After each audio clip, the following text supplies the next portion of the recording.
Anyone who knows me knows that I could probably talk about a lot of things for a long time. And one of the things that I know I could talk a long time about is Resident Evil. Now, specifically, we're going to talk about Resident Evil 2 this time around, and more specifically, the remake that came out in 2019. I remember the E3 when this game was announced at the State of Play and seeing that little the video, the perspective from the rat and it being squished by that falling thing and just zooming out and you just see Leon and you just get the hair and you know who he is. You know what I mean? And it just goes. I just remember getting chills, being super excited. But I had to wait till 2019. 2019 was kind of a pillar year for me. A lot of transitions, life transitions. I was working full time. I was transitioning out of that into another job. I was beginning a relationship and ended the relationship. But most importantly was I lost someone who was such a pillar in my life, and I was having a hard time dealing with that, along with the other things. And this game honestly helped me work through a lot of that stuff because, in a weird way, it made me feel connected to my uncle. And I bring this up specifically because it ties into Resident Evil and all of it. So, my uncle loved scary movies and he loved scary games and stuff like that, but he was a bit of a scaredy cat. And so it was like he loved being socially scared, I guess. He wanted to be with friends and family in kind of a safe place when he was watching or consuming that kind of stuff. And one of the things that he liked and brought home was Resident Evil 2 for the Nintendo 64 of all things. That's where my whole experience with survival horror was birthed, was on the Nintendo 64 and specifically with Resident Evil 2 and watching my uncle play that game. And my uncle was not a gamer by any means. I mean, he played Nintendo a couple times before then, but I remember my uncle came home one day, and this might have been around 2000 or so, with Resident Evil 2 that he had bought from Circuit City. Yeah, big throwback. I remember watching him figure out how to play with that weird controller and understand how everything works. And I just remember him having a blast doing it. And I remember being scared, like terrified of watching this on the screen. It was unlike anything I'd ever seen before, but it kind of stuck with me, and not in kind of a negative way. I just had a fascination with it, and the Resident Evil movies that were coming out, the live action movies. My uncle also loved those, but it laid a seed for this uh, obsession that I have for Resident Evil. It started here with him in this game, and I wanted to share the remake with him, but sadly he passed away before I was able to do that. He knew that it was coming out, and I was really excited. And I talked to him about it, but I never got to actually show him this. And so, in some weird way, playing this game makes me feel a little closer to him.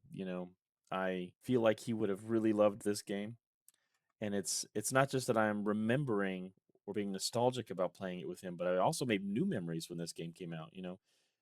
At the time I was working at a prison, and I requested days off to play this game, and I had pre-ordered it through Best Buy, and so I was working night shift, and so I would sleep during the day and wake up at night. And I woke up the night that it came out, and I was like refreshing and refreshing, trying to see when Best Buy was going to deliver this game.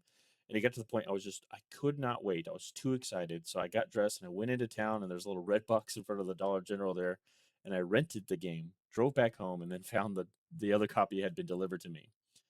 Though it wasn't a waste because my brother was also there, and I was able to share that remake experience with him, who had never played the original game. We set up two TVs right next to each other, and he had his Xbox, I had mine. We had our own headsets, but we were right next to each other playing.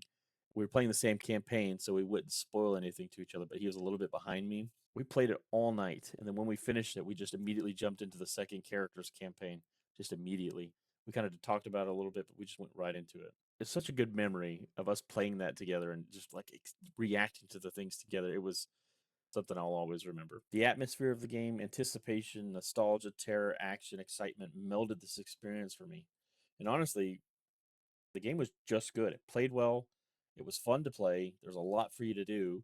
And though it's not perfect, and I can admit there are some things that are missing or I would want more out of, but this is one of my favorite games. The gameplay was obviously a little bit of a departure from the original ones, taking cues from its older siblings, like the fourth and fifth games. You've got the over the shoulder camera perspective, and there's also a more serious tone this time going around. The story has been rewritten and things have been moved around and reworked, and you've got a tone that kind of is indicative of where they want the franchise to go. You know, in the older one, not that it was written badly, it just is very, you've got kind of that older campy dialogue in the other game. Great voice actors in the original, but you can only do so much with what you're working with. And RE2 was a huge step up from RE1. Stop it! Don't open that door! I mean, like just night and day difference, but there's still a little bit of that campiness going around. They reworked the stories for Leon and Claire to show the kind of growth that they experience through the game and everything they've gone through and their perseverance.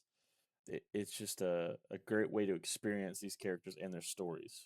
And the RE engine does a great job of conveying realism and like almost photorealism. The models look great, the characters look great, and just the way it plays is also fantastic. I mean, there's momentum in the way that Leon and Claire are running. You can actually kind of, I say feel it, you don't really feel it, but you can see the momentum they use as you're turning them around corners and stuff. The UI design kind of carries over from the previous entry in the series, Resident Evil 7 Biohazard. You've still got that limited inventory, but everything's kind of cleaned up and simplified, and it just works really well, I think, for these games. The normal difficulty provides a balance that is kind of exceptional on your first playthrough because you're learning everything.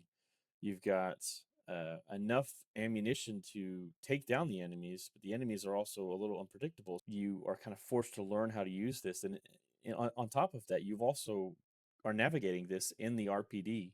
So there are boxes and boards and all kinds of stuff thrown throughout the hallways, and they're cramped. They're tight corridors, and the lights are off. It gives you a good balance of being able to take care of and dodge and kind of know what to do. There's autosaves. You don't have to have ink ribbons to save at the typewriters, which do make an appearance here. Um, you can just use it and save freely. Though in harder difficulties, the ink ribbons are necessary to save in hardcore, and there's only a limited number of them, so you need to pick and choose when and where you want to save. And saving also factors into how you get your rank at the end of the game. So you've got a time factor and you've got a number of saves factor. So for your S's and S pluses, you need to beat it in under X amount of time and use under X amount of saves. And that's how you can get your higher ranks.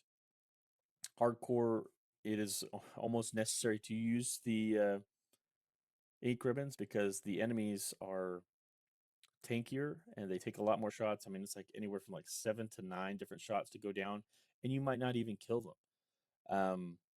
On top of that, you have less ammo and less healing items. The hardcore modes actually switch around the solutions to puzzles and item placement. It makes it very rewarding to play, though it is difficult. It is a lot of fun, too. The length of the game is probably around 9 to 10 hours on a first time playthrough, and that's where you're soaking in the game, the environment, and being thorough in the rooms and soaking in that kind of ambient uh, terror that you feel. There are files and tantalizing Mr. Raccoons that are placed throughout. There adds a lot of replayability in the game, as well as the unlocks and challenges that you can do to try and get 100%. Not to mention the DLC that they added in after the game post launch. There's just a lot you can do. Packaged in with the base game, obviously, you have second run campaigns, which allows you to jump in to the other character's perspective and their events that they go through. So if you do a Leon campaign as your first one, you've got a second run Claire campaign that you can go to get kind of her story. And really, you need to do a first run and a second run in order to get the complete picture. And so that would give you 4 different combinations of games for 2 cohesive stories. Though they are shorter and some of the items are moved around and the solutions are changed, they play nearly beat for beat. I spent a ton of time playing this game, many, many hours over the years, and I've 100% completed it on Xbox and on PC. Spent a lot of time specifically on PC doing that on purpose.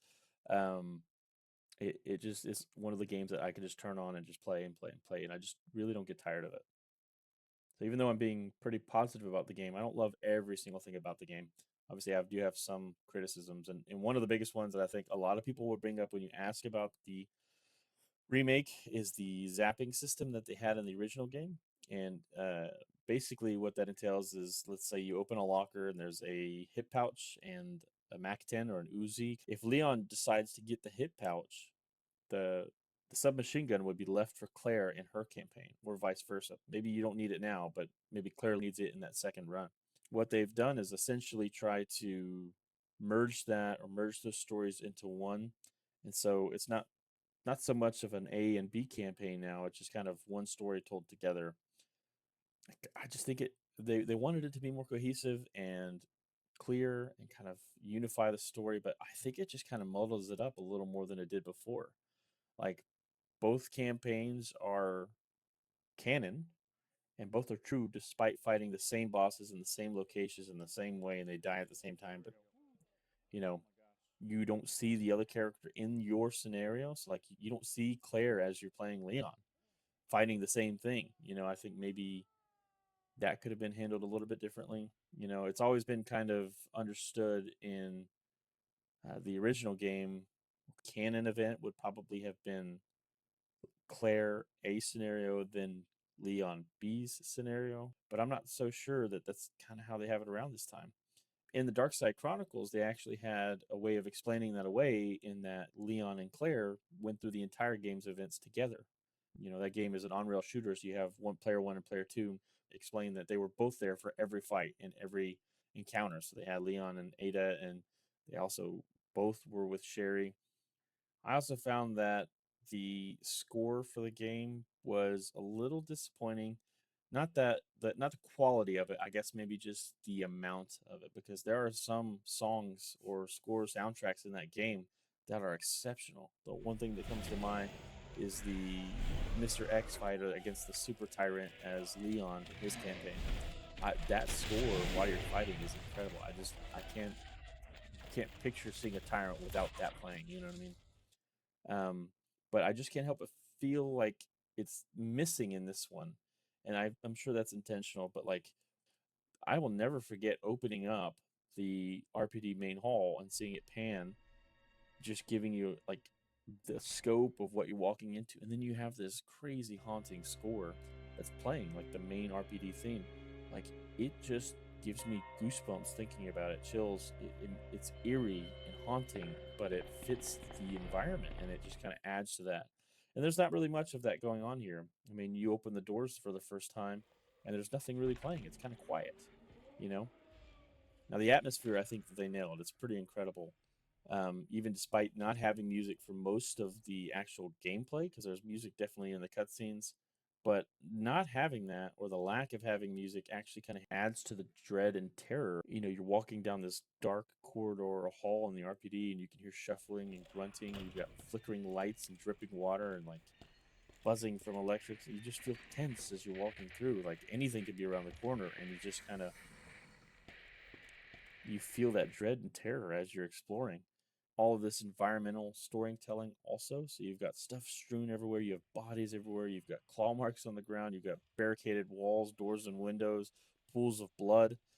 Um, it just leads you to kind of think about what happened to these people before you got there. You see an officer who's got like half of his jaw that's missing, and you're like, what happened? Um, yeah, it really really great environment storytelling, making you feel dread as you explore those, because you'll just have that small little flashlight, and if nothing's in your little cone of vision there, you don't really see it too much, but you can hear them kind of, and you just see them lunge out from the darkness to grab you screeching, and it just kind of makes you jump.